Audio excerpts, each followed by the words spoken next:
जी, तो आज हम डिस्कस करेंगे सिगमुंड फ्रेड की एक फेमस थ्योरी है जिसको हम साइकोडायनामिक थ्योरी कहते हैं। साइकोडायनामिक जो बेसिकली टर्म है, साइको मीन्स हमारी मेंटालिटी से रिलेटेड है और जो डायनामिक्स है उसको हम वेरिएबल्स कहते हैं, यानी कि हमारी मेंटालिटी के अंदर जो डायनामिक्स हैं, जो वेरिएबल्स चीज़ें हैं, वो जो हमारे बिहेवियर को कंट्रोल करते हैं या हमारे बिहेवियर पे इन्फ्लुएंस करते हैं, हम आज उनकी बात करेंगे।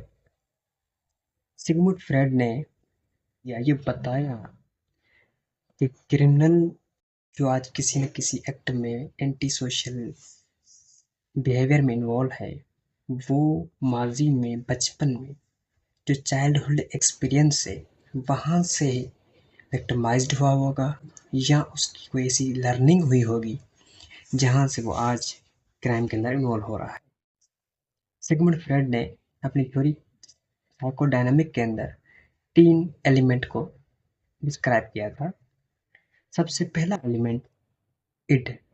इड एक ऐसी चीज़ है जिसको हम अपनी ज़बान में कॉन्सेप्ट में बचपना कह सकते हैं, जिसको हम अपनी ज़िद कह सकते हैं, जिसको हम अपना आदत कह सकते हैं कि ऐसी आदत जो कोई भी काम फोर्सफुली करवाए। यानी कि सिगमुंड फ्रेड के मुताबिक जितने भी इंडिविजुअल्स हैं उनके अंदर इड होती है। इड का एक अलग अलग लेवल होता है। जिसके अंदर इड हाई लेवल की होती है, लेकिन इड हमें फोर्स करती है, हमें वो आदत हमें फोर्स करती है क्राइम या किसी भी एक एक्ट करने के लिए। उसके बाद दूसरा एलिमेंट जो होता है वो होता है ईगो का। ईगो हमारी अन्ना है जो कि हमें उस इड वाली हरकत को यानी उस आदत उसको कंट्रोल करता है कि वो काम किस टाइम पे और किस तरीके से किया जाए। तो ईगो हमारी इड को कंट्रोल करता है। अच्छा, उसके बाद तीसरा जो एलिमेंट होता है जो सिगमुंड फ्रेड ने बताया वो था सुपर ईगो।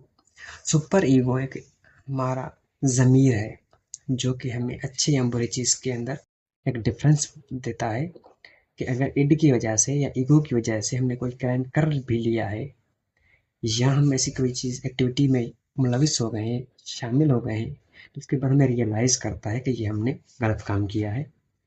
तो ये जो 3 फैक्टर हैं, ये 3 एलिमेंट हैं, सिगमुंड फ्रेड के मुताबिक ये हर इंडिविजुअल के अंदर मौजूद होते हैं और जहाँ पे इनकी मौजूदगी ज़्यादा होती है, जिन पर्सनैलिटी में ज़्यादा मौजूद होते हैं, मेंटालिटी में, वो लोग ज़्यादा क्राइम के अंदर वो इन्वॉल्व होते हैं। सबसे ज़्यादा जिसके अंदर इड होता है, वो ज़्यादा क्राइम की तरफ जाने का के चांसेस होते हैं। तो ये थी सिगमुंड फ्रेड की एक साइकोडायनामिक थ्योरी जिसको हमने मुख्तसर अंदाज में आपसे शेयर किया।